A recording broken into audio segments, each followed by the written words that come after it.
On est au Trophée des lycées, édition 2012, mesdames et messieurs, et c'est la fin du Trophée des lycées. On va bientôt faire la remise des prix. On est avec Didier. Didier qui fait partie de l'équipe des chefs de bord, l'équipe des chefs de bord bénévoles qui s'occupe, en gros, de l'organisation du Trophée des lycées. Ça va, Didier? Super. On a eu super de beau temps. Didier, il faut que tu nous parles un petit peu de l'organisation. Il y a combien de chefs de bord dans le Trophée des lycées? Comment ça fonctionne? Qui êtes-vous exactement? Ah oui, voilà. Parce que pour être chef de bord, il faut être un moniteur de voile. Tu me fais peur. OK, donc il faut avoir un moniteur de voile. Mais OK, mais vous êtes combien de chefs de bord à l'UCPA? Oui, alors on a à peu près 350 chefs de bord actifs. Dans les formés, on est 500-600 qui ont depuis des années participé à transmettre le savoir et le savoir-faire de la voile et de la plaisance. D'accord. Et là, dans le Trophée des lycées, sur ces 3 derniers jours, toute l'organisation, vous êtes, tu m'as dit, environ une quinzaine à travailler sur toute l'orga. C'est quoi votre rôle, on va dire, ou vos rôles prédominants dans cette organisation? C'est-à-dire qu'à l'origine, on est à la base de l'organisation. C'est le GCBC, le groupement des chefs de bord, qui organise un partenariat avec le CEA, qui organise le Trophée des lycées. Donc on part on appelle en préop, être opérationnel, d'amener l'organisation et la gestion en temps réel de l'organisation, la gestion des aléas, parce qu'on est avec des supports, la météo, les petits bobos, l'orga, voilà. Suivi général, finalement, vous êtes sur tous les fronts. Ça prend combien de temps organiser un Trophée des lycées? Là, ce soir, on est en réunion pour commencer à préparer celui de l'année prochaine. Voilà, c'est un an glissant. Donc c'est un an, vraiment un an. Et on va dire en temps humain, ça vous prend combien de temps, on va dire en estimation, vous faites ça en bénévole? Alors en même temps, c'est pas facilement quantifiable. On peut quantifier des rendez-vous annuels de à peu près tous les 2 mois.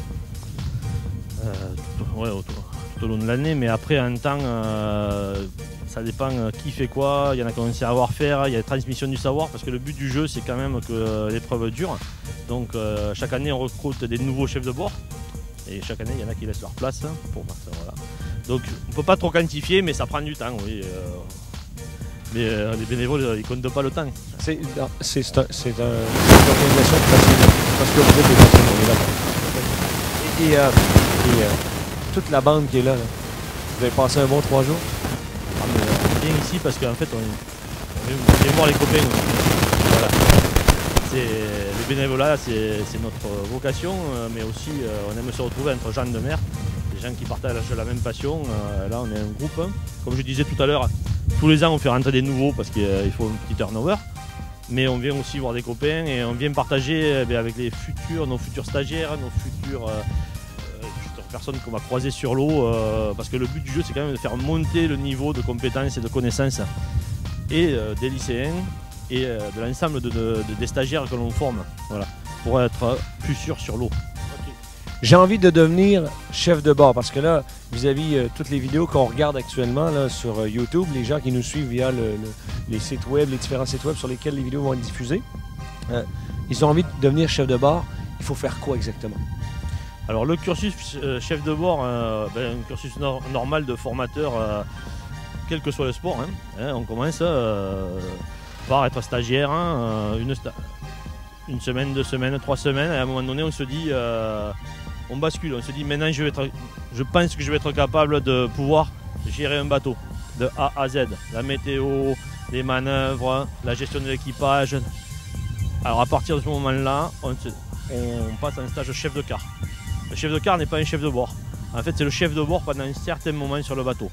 Pendant son quart, c'est lui qui est responsable du bateau. Et là, à ce niveau-là, on a des passages de niveau. Validation, jeunesse et sport, validation UCPA, validation Fédération française de voile. Voilà, les niveaux sont établis, on ne fait pas n'importe quoi. Voilà.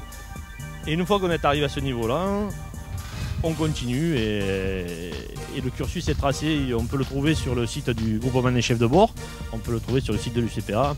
Voilà. Et ça, on va dire, ça prend combien de temps en moyenne, quelqu'un qui se dit allez, je me lance là-dedans, si on n'est pas mauvais là? Alors si on n'est pas mauvais, c'est toujours pareil. Si on n'est pas mauvais et que ça plaît vraiment, on peut en faire son métier. Oui.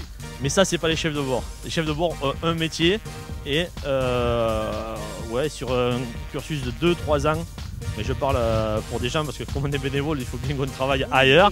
Donc pendant les vacances scolaires, pendant les congés, il faut compter au moins 3-4 semaines par an sur 2-3 ans. Et là on peut, voilà, on va dire c'est un parcours moyen. On peut arriver à être chef de bord.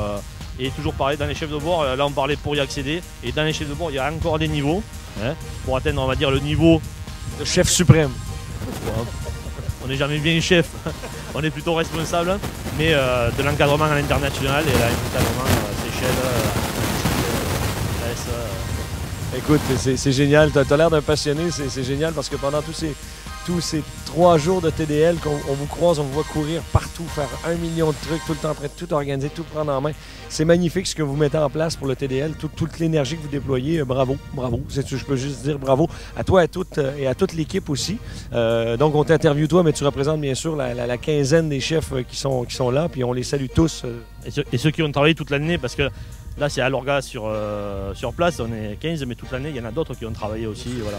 Et en exploitant aussi les compétences des chefs de bord, on va dire à l'extérieur, ceux qui sont dans la pub, ceux qui sont dans l'événementiel, ceux qui sont plus techniques. Voilà. Tout le monde met la main à la pâte. Exactement, c'est ce qui fait la force du bénévolat. On arrive pour une passion, mais on vient aussi avec ceux qu'on fait toute l'année et c'est là qu'on est fort. Ouais. C'est génial. Merci beaucoup Didier. Merci encore pour cette organisation fantastique. Merci à toute ton équipe. Mesdames et messieurs, c'est le Trophée des lycées 2012, c'est la fin. On va bientôt faire la remise des prix. Vous pouvez d'ores et déjà voir les résultats scratch, les résultats provisoires sur le site web du Trophée des lycées officiel.